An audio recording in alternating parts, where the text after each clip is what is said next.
Di paruh awal abad ke-14, para perempuan membangun kemaharajaan dengan mandala terluas di Asia Tenggara.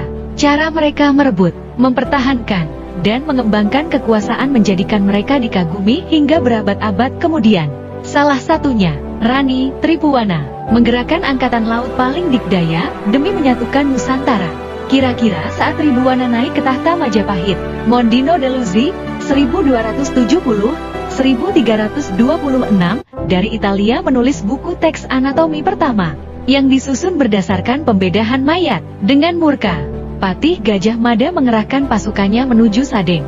Rencananya menaklukkan wilayah itu, dan membuktikan kelayakannya menjadi Mahapati. Diserobot oleh pesaingnya, yakni Rakembar. Pertemuan pasukan Patih Gajah Mada dengan pasukan Rakembar, yang lebih dulu berkubu di pinggiran Sadeng, siap pecah menjadi perang saudara. Padahal, saat itu orang-orang Sadeng tengah bersatu padu. Pemimpin Sadeng bahkan dikisahkan memiliki cemeti yang bila dilecutkan, suaranya terdengar hingga ke antariksa, dan menggetarkan pasukan Majapahit.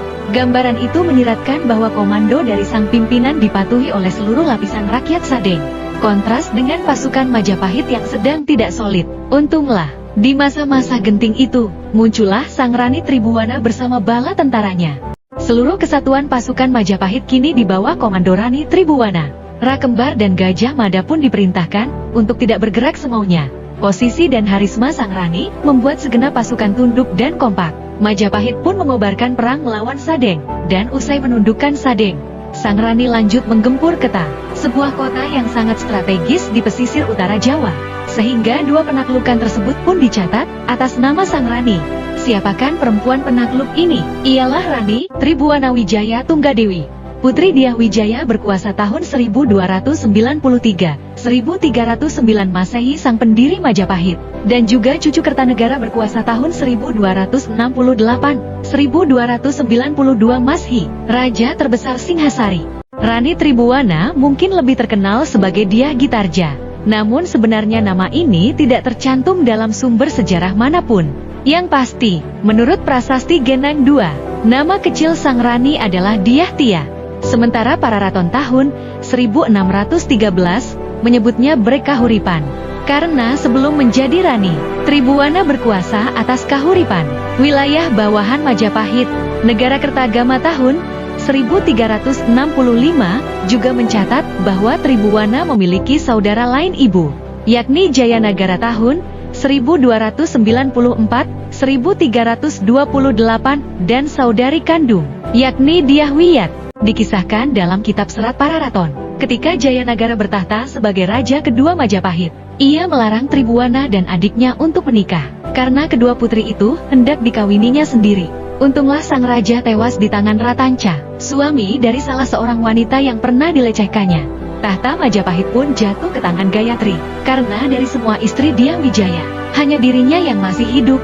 Namun, Gayatri menolak, dan pada tahun 1328 Masehi, putri sulungnya pun bertahta sebagai penguasa ketiga Majapahit dengan gelar Sri Tribhuwana Tunggadewi Maharajasa Jaya Wisnuwardhani.